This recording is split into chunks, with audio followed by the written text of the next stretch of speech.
Buksan po natin ang ating mga banal na kasulatan dito po sa unang Korinto, Kapitulo 15. At nais ko pong basahin ang talatang 47 hanggang talatang 58. At isusunod din natin ay nasa Tesalonica, Kapitulo 4, talatang 13 hanggang 18. So dito sa unang Korinto, Kapitulo 15, talatang 47, ang unang tao ay mula sa lupa, isang taong mula sa alabok, ang ikalawang tao ay mula sa langit. Kung ano ang taong mula sa alabok, gayon din silang mula sa alabok. At kung ano ang taong mula sa langit, ay gayon din silang makalangit. At kung papaano taglay natin ang larawan ng taong mula sa alabok, taglayin din natin ang larawan ng taong makalangit. Mga kapatid, sinasabi ko ito, ang laman at dugo ay hindi magmamana ng kaharian ng Diyos, ni ang may pagkasira ay magmamana ng walang pagkasira. Makinig kayo. Sasabihin ko sa inyo ang isang hiwaga. Hindi tayong lahat ay mamamatay, ngunit tayong lahat ay babaguhin. Sa isang iglap, sa isang kisap mata, sa huling pagtunog ng trumpeta, sapagkat ang trumpeta ay tutunog at ang mga patay ay mabubuhay na walang pagkasira at tayo'y babaguhin. Sapagkat kailangan na itong may pagkasira ay mabihisan ng walang pagkasira at itong may kamatayan ay magbihis ng walang kamatayan. Subalit kapag itong may pagkasira ay mabihisan ng walang pagkasira, itong may kamatayan ay mabihisan ng walang kamatayan, ay mangyayari ang salitang nasusulat, ang kamatayan ay nilamon sa pagtatagumpay. O kamatayan, nasaan ang iyong pagtatagumpay? O kamatayan, nasaan ang iyong tibo? Ang tibo ng kamatayan ay ang kasalanan at ang kapangyarihan ng kasalanan ay ang kautusan. Subalit salamat sa Diyos na nagbigay sa atin ng pagtatagumpay sa pamagitan ng ating Panginoong Hesukristo. Kaya nga mga kapatid kong minamahal, kayo'y maging matatag, hindi makilos, na laging sagana sa gawa ng Panginoon, yamang nalalaman ninyo na hindi walang kabuluhan ang inyong gawa sa Panginoon. At isunod po natin ay nasa unang Tesalonica, Kapitulo 4. At ganito po ang siyang isinasaad, nagsisimula po sa talatang 13. Mga kapatid, nais naming malaman ninyo ang tungkol sa mga natutulog upang kayo'y huwag malungkot na gaya ng iba na walang pag-asa. Sapagkat kung tayo'y sumasampalatayang si Jesus ay namatay at muling binuhay, ay gayon din naman sa pamagitan ni Jesus. Ang mga natutulog ay dadalhin ng Diyos na kasama niya, sapagkat ito'y sinasabi namin sa inyo sa pamagitan ng salita ng Panginoon, na tayong nabubuhay ay nanatitirang hanggang sa pagdating ng Panginoon ay hindi mauna sa anumang paraan sa mga natutulog. Sapagkat ang Panginoon mismo ang bababa mula sa langit na may sigaw, may tinig ng arkanghel at may trumpeta ng Diyos, at ang mga namatay kay Kristo ay babaguhin muna. Pagkatapos tayong nabubuhay na natitira ay aagawing kasama nila sa alapaap upang salubungin ang Panginoon sa impapawid o sa papawirin, at sa gayon ay makakapiling natin ang Panginoon magpakailanman. Kaya't mag-aliwang kayo sa isa't isa sa mga salitang ito. Hanggang dito lamang po ang pagbasa natin sa banal na kasulatan. Minamahal, nitong nakaraang buwan, napansin ko na meron na namang mga maling katuruan na lumalaganap, lalo-lalo na ang tungkol sa tinatawag na rapture. Sapagkat naalala ko noong mga 1990s ay lumaganap din ang katuruan ito, at ang katuruan naman ay nagmula sa South Korea. At doon, noong 1990s, ay meron kaming pulong ng mga ministerial na mga pastor sa Tarlac, at merong doon na kinatawan tungkol sa maling katuruan. So ako'y tumayo doon at sinabi ko ang mga katuruan yan ay mali. Sapagkat walang nakakalam kung kailan dadating ang Panginoon, at ang pagdating ng Panginoon ay tulad sa isang magnanakaw na walang nakakalam. At ang prediction noon ay October, hindi ko matanda kung October 8. So ngayon, itong nakaraang buwan, ay meron na namang lumabas, at maaari nyo makita sa mga YouTube, ang mga mensaheng yun. At rapture na naman ang kanilang binibigkas at itinuturo.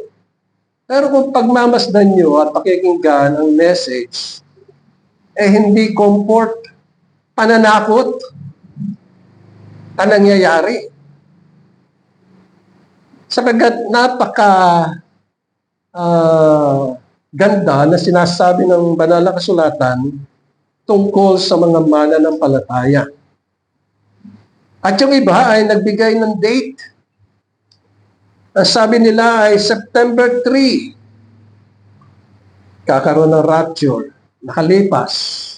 Yung iba naman nagsabi na September 7. So nakalipas na September 7. Pagkatapos ay yung si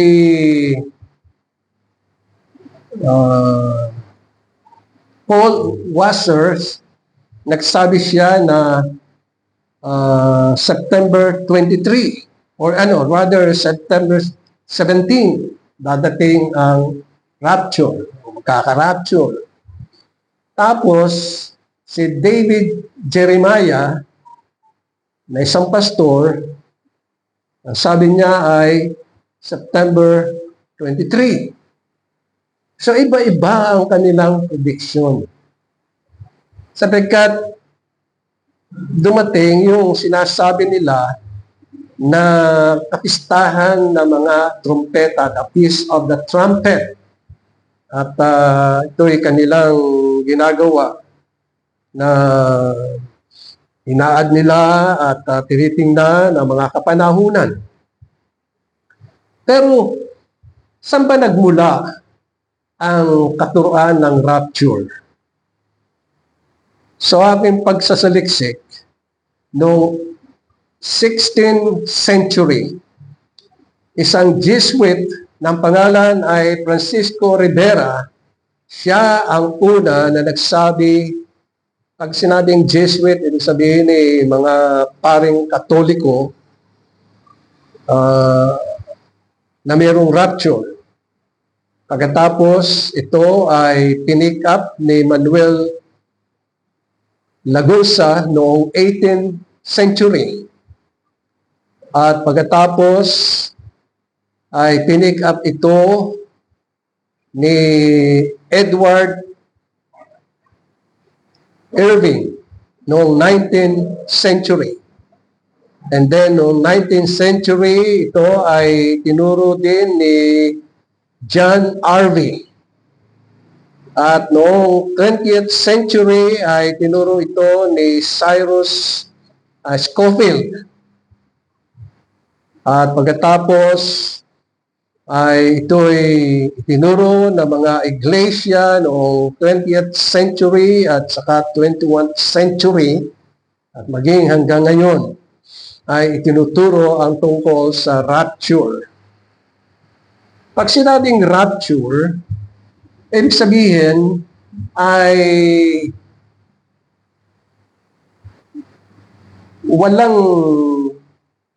walang palatandaan, basta dadamputin ka na lang, mawawala ka na lamang. Kaya mayroong mga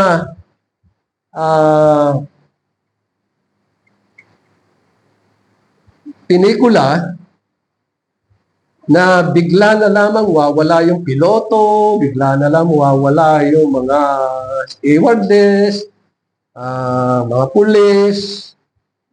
Ganon ang pananaw nila sa rapture. At ang basis na ginagamit nila ay yung unang Thessalonica, Kapitulo 4, talatang 13 hanggang 18. So walang malinaw na katuruan. Para bang ang nangyayari ay random na pangyayari. Bigla na lang mawawala ang tao. Pero ang banal na kasulatan ay nagsasaad ng mga bagay na katuruan ng ating Panginoong Hesukristo. Sapagkat ang magiging paksa natin ay nakasentro sa tinatawag na Second Resurrection. Ang Second Resurrection ay ang pagbabago o change ng katawan ng mga mananampalataya.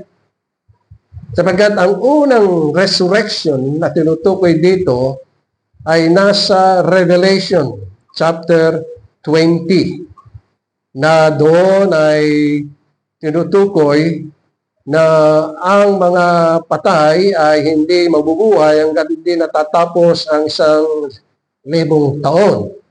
Ito ang unang pagkabuhay na muli, at sabi sa talatang 6, mapalad at banal ang may bahagi sa unang pagkabuhay na muli. Sa mga ito'y walang kapangyarihan ang ikalawang kamatayan, hindi sila ay magiging mga pari ng Diyos at ni Kristo at maghahari kasama niya sa loob ng 1,000 taon. So ating bibigyan ng halaga mga bagay na yon. So, ang ikalawang pagkabuhay na maguli, Second Resurrection, ang tinutukoy dito ay ang pagbabago ng mga katawan ng mga mananampalataya. So, tatlong bagay ang ating tatalakayin ngayon. Una ay ang identity. Paano natin ang pagkakilanlan sa mga mananampalataya. Ikalawa ay yung pagbabago ng katawan, the change, and then the comfort na kinakailangan ng mga mananampalataya. Bubuksan natin ang ating mga banal na kasulatan dito sa Mateo, Kapitulo 25, ay inalalahad dito ng Panginoon ang tungkol sa talinghaga sa 10 birhen.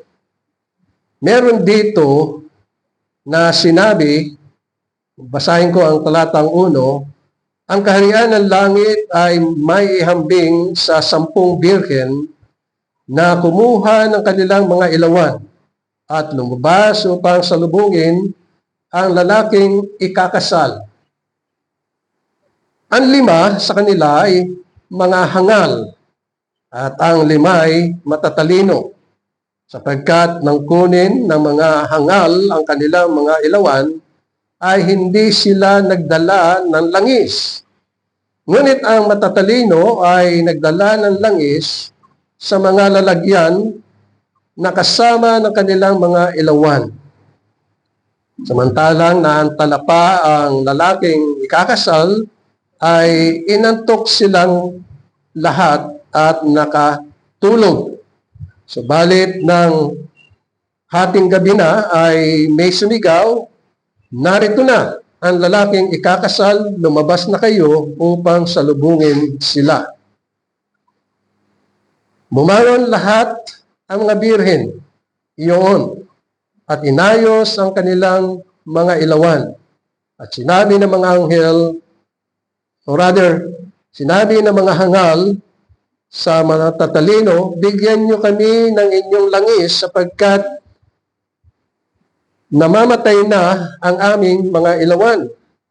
Ngunit sumagot ang matatalino na nagsabi, maaring hindi sapat para sa amin at para sa inyo, kaya't pumunta kayo sa mga nagtitinda at bumili kayo para sa inyo.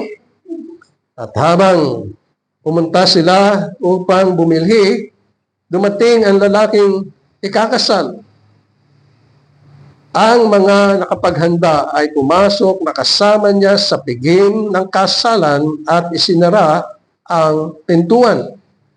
Pagkatapos ay dumating naman ang mga ibang birhen na nagsasabi, Panginoon, Panginoon, buksan mo or pagbuksan mo kami. Sumagot siya at sinabi, katotohanan, sinasabi ko sa inyo, hindi ko kayo nakikilala. At ang talatang 13 ay nagsasad, kaya't maging handa kayo sapagkat hindi ninyo nalalaman ang oras o araw o ang oras. So ito ang talinghaga ng ating Panginoong Hesukristo tungkol sa iglesia na pinili niya. Katunayan, marami tayong matututunan sa talinghagang ito.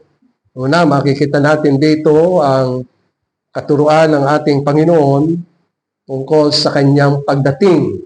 Na ang pagdating niya ay walang nakakaalam, sabi dito sa talatang 13. Kaya't maging handa kayo sapagkat hindi ninyo nalalaman ang araw o ang oras ng pagdating ng Panginoon. Isa pang bagay na makita natin dito ang tinatawag na double predestination. Ano ba yung katuruan natin bilang mga reform? Na meron double predestination. Ang una ay yung election. Tulad na sinasabi sa Efeso Kapitulo 1, talatang 4, na before the world began, ay pumili na ang Panginoon. So ito yung mga matatalinong birhen. And then makita rin natin dito yung doktrina ng reprobation. Ibig sabihin ay pumili ang Panginoon at yung mga hindi napili, sila yung mga reprobate na tinutukoy sa banal na kasulatan. Kaya't maliwanag na tinutukoy dito sa banal na kasulatan ang tungkol sa dalawang grupo. Ang mga elect, ito ang mga anak ng Diyos na ipinanganak sa Espiritu at sinasabi dito na sila ay mayroong lalagyan at ang lalagyan ay may mga langis na ang langis ay symbolic at ito ay ang banal na Espiritu sapagkat sa ating katuruan bilang reform, ang banal na Espiritu ay ikalawang kaloob ng Diyos sa mga mananampalataya at ang banal na Espiritu ay nananahan sa kanilang mga puso. At ang banal na Espiritu ang siyang sumusubaybay, nagtuturo sapagkat siya ang Espiritu ng katotohanan. At ito ang siyang tinutukoy dito sa binasa natin dito sa Mateo Kapitulo 25 na merong langis ang mga matatalinong birhen at ito ay nasa kanilang mga puso. At habang sila ay inaantok, ay nakatulog sila. Ngunit noong hating gabi ay merong sumigaw na lalaking na narito na ang lalaking ikakasal at lumabas kayo upang salubungin. So bumangon ang mga anghel o mga rather ay dala-dala yung kanilang ilawan. So kung lilinawin natin, yung mga reprobate, wala silang espiritu ni Kristo. At yun ang dahilan kung bakit yung kanilang ilawan ay may kakulangan. At pagkatapos ang mga matatalino ay tinutukoy na sila ay may saganang langis. Ibig sabihin ay sila'y puspos ng banal na espiritu na naghihintay sa laking ikakasal. At yun ay ang tungkol sa ating Panginoong Jesucristo. Natin nakikilala ang kanilang identity. Dahilan sa sila ay puspos ng banal na espiritu at handa na sila'y maglingkod at hintayin ang pagdating ng kanilang mapapangasawa, ang Panginoong Jesucristo.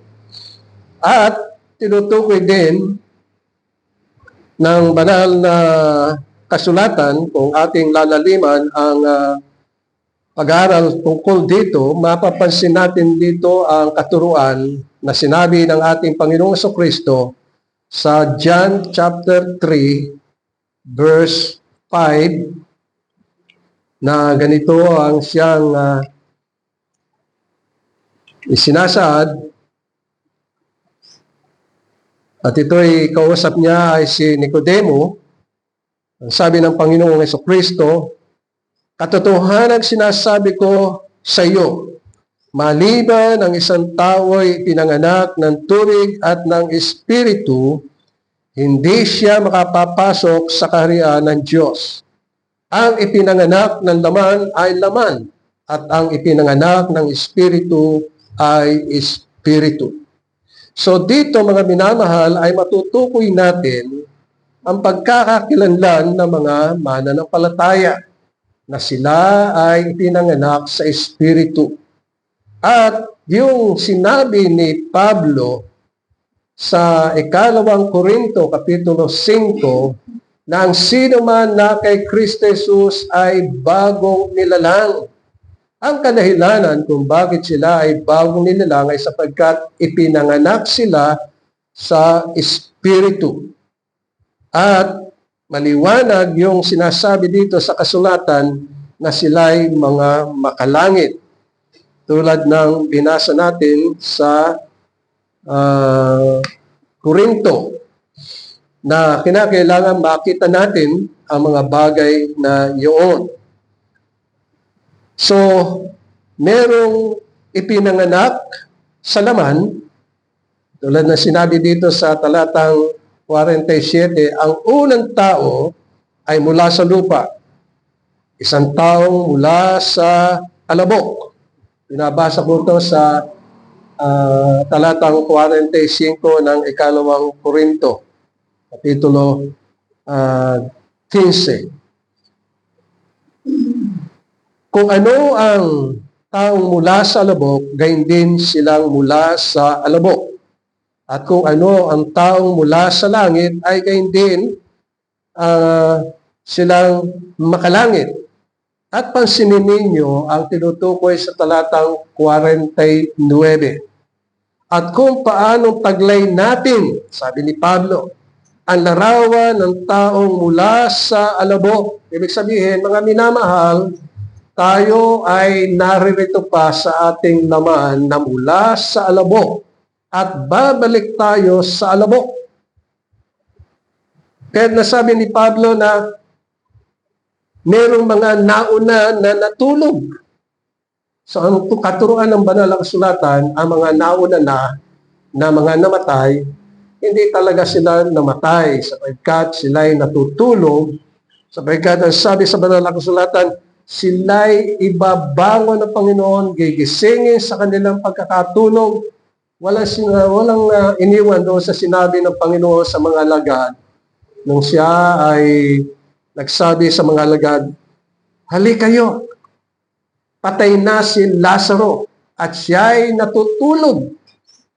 Sabi nga ng mga alagad, mabuti pa si Lazaro natutulog. Nalaman nila na si Lazaro ay patay. Bakit? Sapagkat nang dumating ang Panginoon, sabi ni Martha, "Panginoon, ilang araw nang nakalibing yan? Patay na siya, mabaho na siya." Kaya sinabi ng Panginoon, "Ako ang pagkabuhay. Ako ang buhay at ang pagkabuhay." O kaya nga sinabi niya, "Lazaro, bumangon ka." At bumangon si Lazaro. So dito mga minamahal ay tinutukoy ang tungkol sa katawan. Sabi dito, at kung paanong taglayin natin ang larawan ng taong mula sa alabok. So alab tayo. Tataglayin din natin ang larawang ng taong makalangit. So ibig sabihin, ang mga mananampalataya ay merong buhay na walang hanggan, sila ay ipinanganak na ng banal na Espiritu at sila ay mga tagalangit na naghihintay sa pagdating ng Panginoon upang baguhin itong katawang ito na pinalalagyan natin. Pero sabi ng Thessalonica, ang unang bagay na gagawin ng Panginoon sa kanyang pagdating, dadating ang Panginoon, bubuhayin muna niya yung mga namatay kay Kristo na nasa libingan. Sila yung mga natutulog. At pagkatapos, immediately, ay ang mga mananampalataya ay magbabago. Hindi na mamamatay sapagkat sabi dito, nililiwanag ng banal na kasulatan na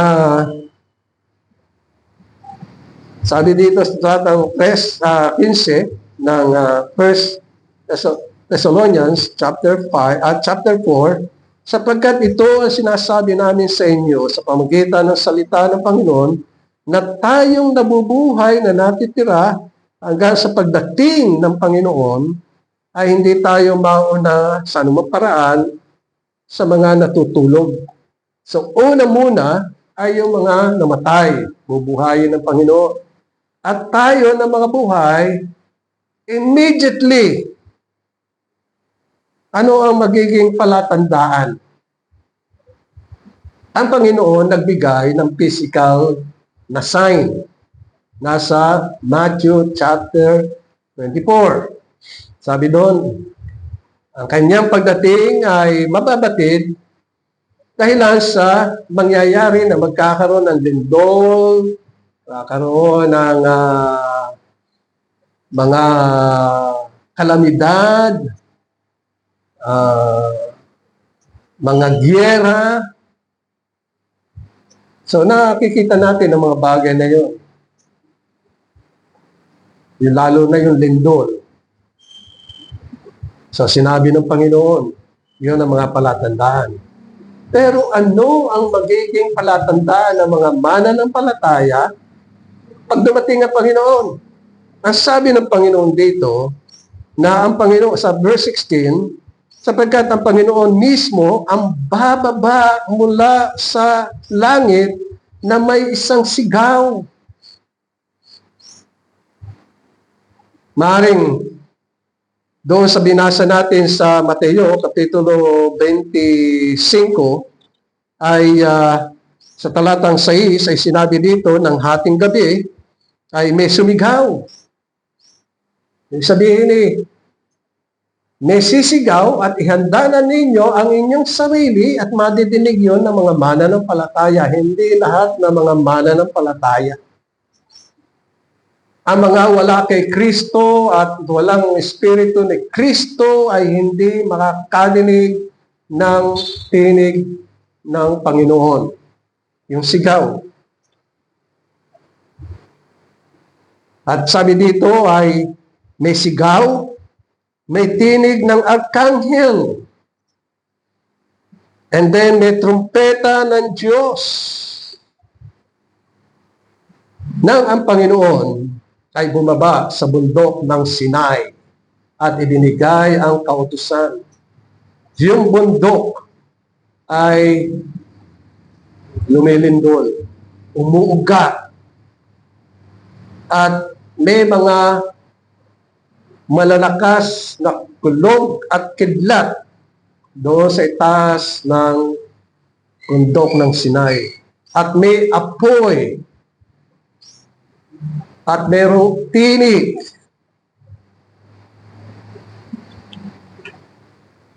At yun ang siyang isinasa dito.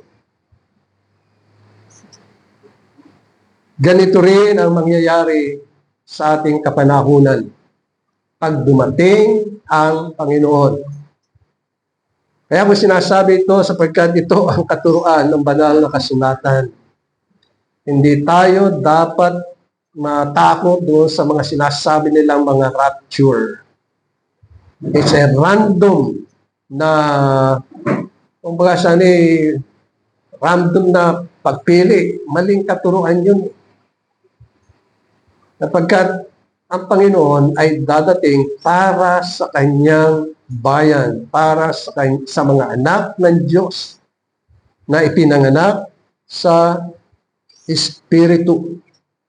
Kaya't nililiwanag po dito, mga minamahal, ang tungkol sa pagdating. Kaya pansinin nyo yung sinabi sa talatang 49 at kung paano taglay natin ang larawan ng taong mula sa alabok, tataglayin din natin ang larawan ng taong makalangit.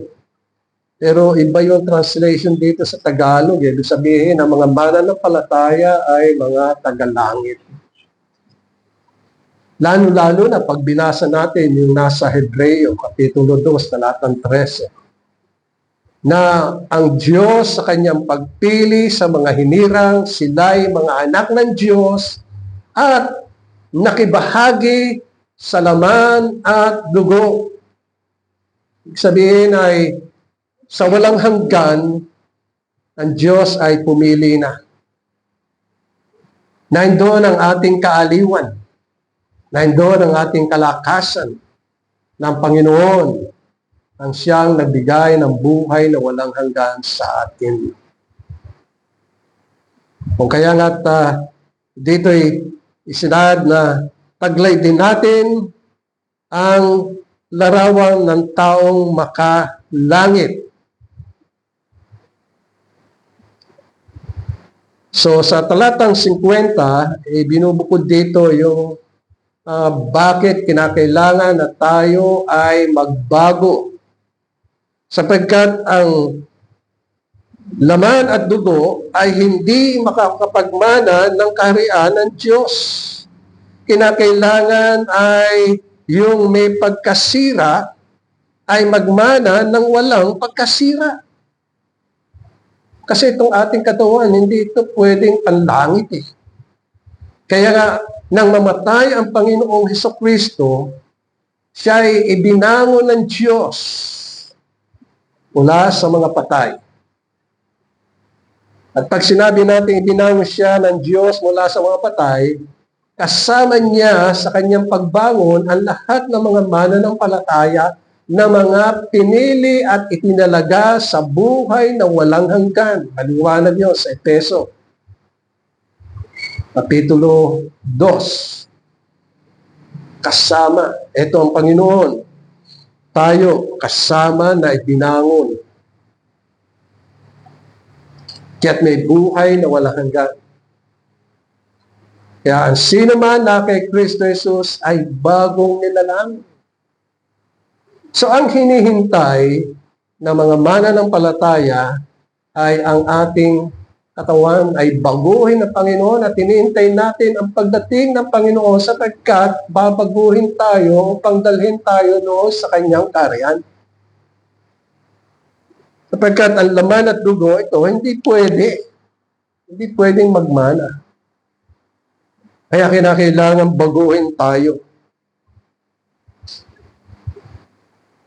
Kaya sabi dito ay, paano mangyayari yun? Pag dumating ang Panginoon, ay sa isang iglap, sa isang saglit, sa isang kisap mata, sa huling pagtunog ng trumpeta, sapagkat ang trumpeta ay tutunog at ang mga patay ay mabubuhay ng walang pagkasira at tayo'y babaguhin. Inyong pansinin yung salita. Unahin muna ang mga patay at pagkatapos ang mga buhay ay babaguhin. Bakit kinakailangan baguhin? Sapagkat, sabi dito sa talatang 53, sapagkat kailangan na itong may pagkasira. Itong katawang ito. May kabulukan, may pagkasira. Ay mabihisa ng walang pagkasira at itong may kamatayan ay magbihis ng walang kamatayan. Kinakailangan baguhin sapagkat ang ating katawan ay may kamatayan.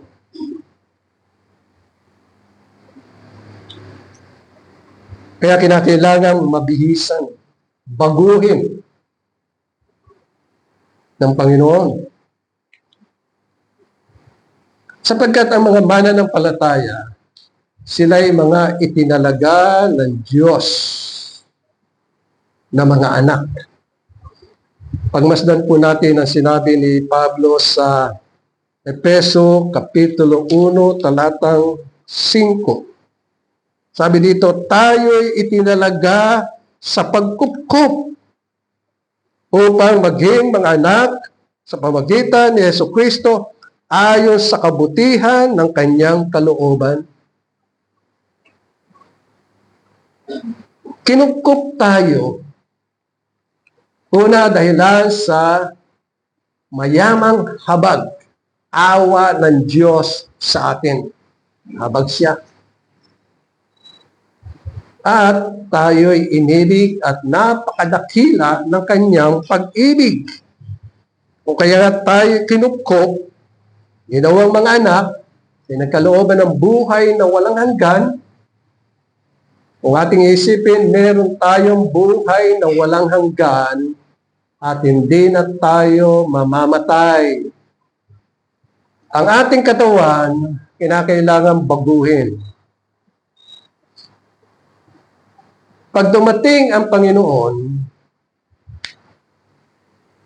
yung ating kaluluwa, hindi na pwedeng baguhin sapagkat binago na tayo. Sabi ng banal na kasulatan, sino man na kay Kristo Jesus ay bagong nilalang. So bago na sila. Ang kinakailangan baguhin ay ang ating katawan na hindi pwede na magmana ang ating laman at dugo sa kaharian ng Diyos. Kinakailangan baguhin.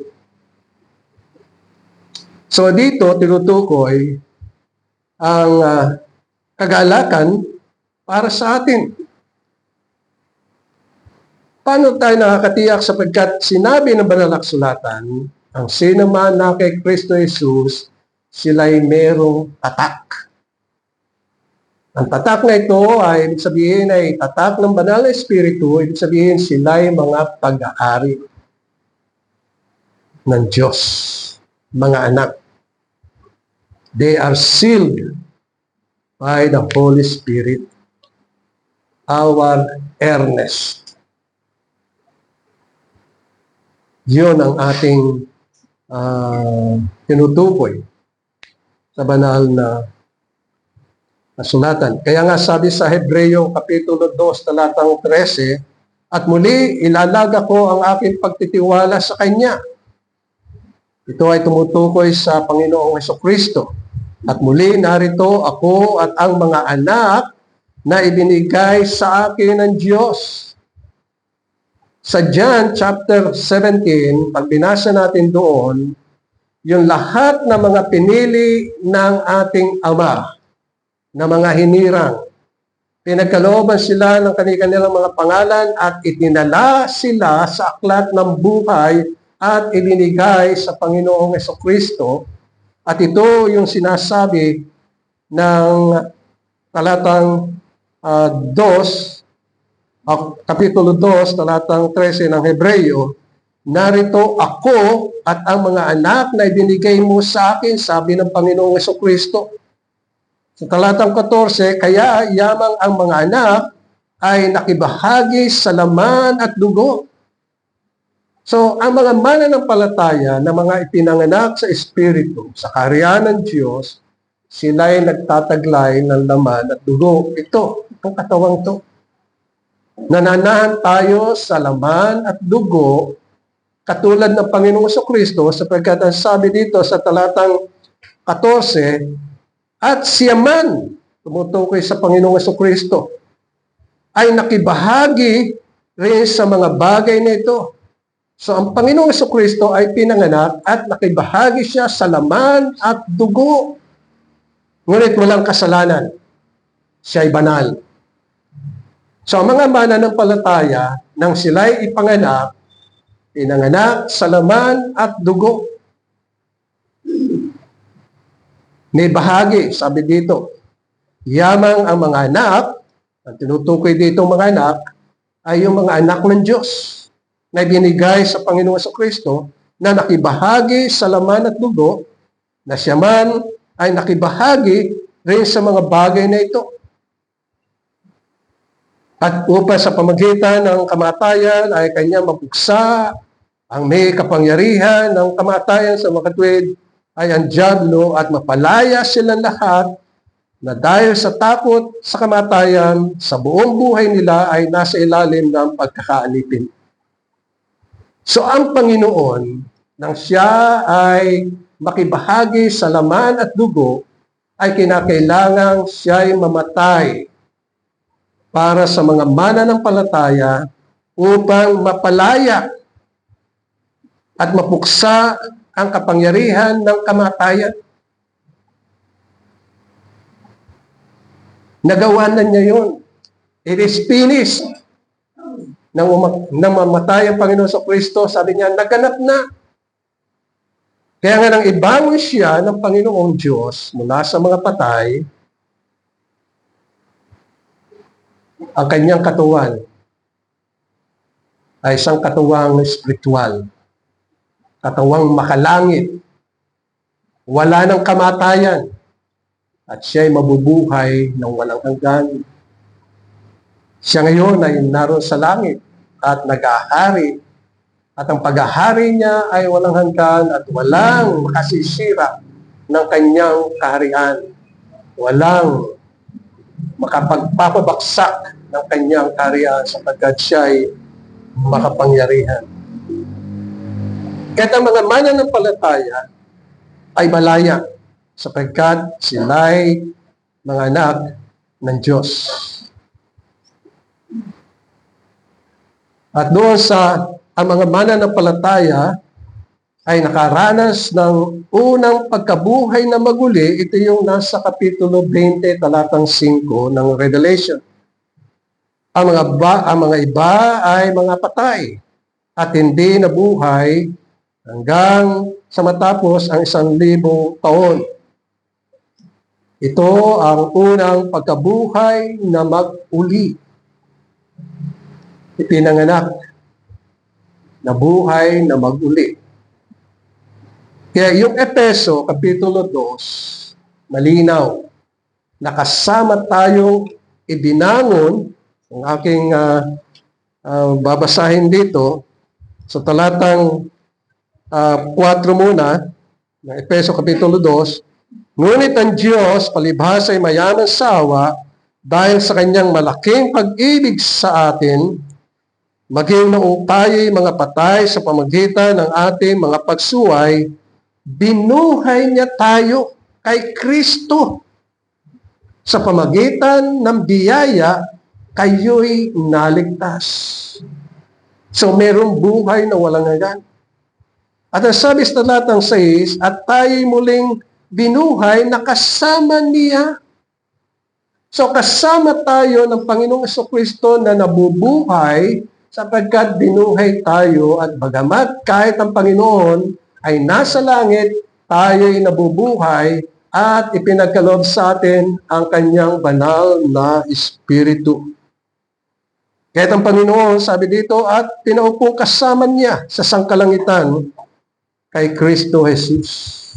At yun ang siyang nililiwanag dito. Sabi sa talatang 6 ng Revelation chapter 20, mapalad at banal ang may bahagi sa unang pagkabuhay na muli. Kaya maliwanag yung sinasabi dito sa Efeso, Kapitulo 2. At tayo'y muling binuhay kasama niya. Hindi pa tayo pinapanganak. Kasama na tayo na binuhay. Biro nyo, 2,000 years ago na, kailan binuhay ng Diyos ang ating Panginoong Kristo mula sa mga patay? 2,000 years ago. Kaya nang mabuhay ang Panginoon, kasama na tayo. Kaya na dumating ang Ebanghelyo sa atin, nanalig tayo at sumampalataya tayo sa ating Panginoon Kristo na siya ang ating tagapagligtas at manunubos. Na siya ang darating upang baguhin na ang ating katawan. Kasi ito yung sinasabi ni Pablo sa mga taga Thessalonica.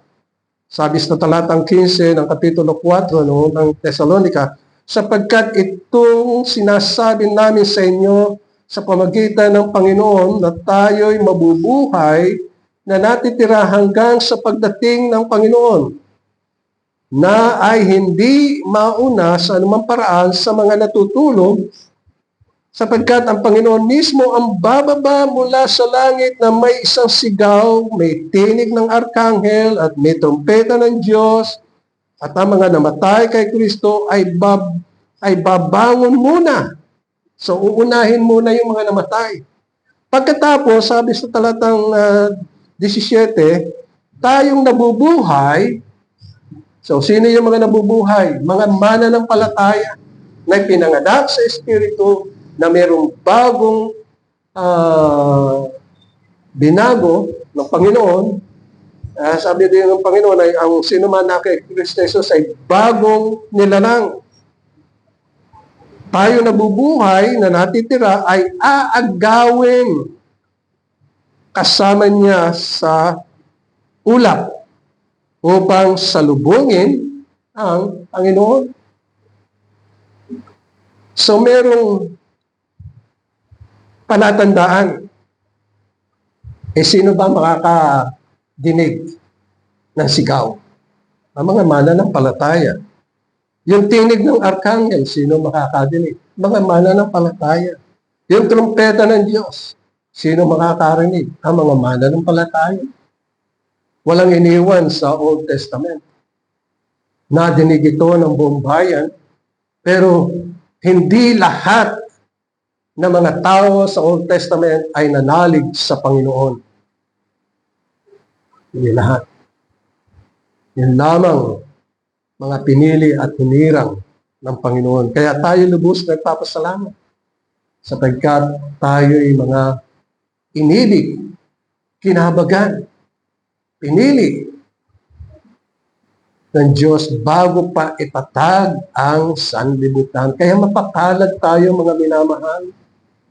Kaya yung katuruan ng rapture ay isa-isang tabihan, maling katuruan yan. Kasi ang pagpili niya parang random sa kanilang Pero yung nakinig ako sa isang mensahe, walang ginawa yung pastor. Banggitin ang rapture. Sinabi pa kung kailan mangyayari, September, meron date, 17. Tapos, nananakot siya. Magsisampalataya na kayo sa Panginoon. Hindi ganun yun. Ang Diyos ang siyang tumatawag sa ating katuruan ng reform. At ang pagpili niya ay unconditional. At ang pagpili niya ay limited. At ang pagpili niya ay ayon sa biyaya, irresistible grace, hindi pwedeng tanggihan. Kaya ang mga mananampalataya ay mapipreserve. hanggang sa pagdating ng Panginoon. Kaya dito tinutukoy na pagdating ng Panginoon, i-gather niya. Actually, kung titingnan natin, gathering ito ng mga mananampalataya from all ages, mula kay Adan hanggang sa mga darating kapanahunan, titipunin, aagawin ng Panginoon. Una, yung mga namatay. Kasi ngayon, tayo mga buhay, sino ba yung mga namatay? Yung mga nauna kay Kristo. Sila ang una. Tapos tayo na buhay, kasamang aagawin. That is gathering. That is the second resurrection na tinutukoy ng banal na kasulatan. Merong pagbabago na gagawin ang Panginoon. Kaya dito ay makita natin yung pinaka-identity ng mga mananampalataya. Ang buhay nila ay binago ng Diyos. Sila ay meron ng bagong buhay. Meron na silang eternal life. At hindi na sila mamamatay magpakailanman. Kaya ano ang comfort na binibigay dito? Sabi sa talatang 18 ng 1 Thessalonians chapter 4, kaya't mag-aliwang kayo sa isa't isa sa mga salitang ito. So, ang ibig sabihin, nawa mga minamahal ay naging malinaw para sa atin ang tinatawag na second resurrection. Ang bubuhayin ng Panginoon ay ang ating katawan sapagkat naging bahagi na tayo sa unang resurrection, kaya mapalad tayo mga minamahal. Yun ang tinutukoy sa banal na kasulatan. At aagawin tayo ng Panginoon. Ibig sabihin ni, i-gather ng Panginoon, the gathering ng Panginoon, ang pagdating. At yun ay mayroong palatandaan.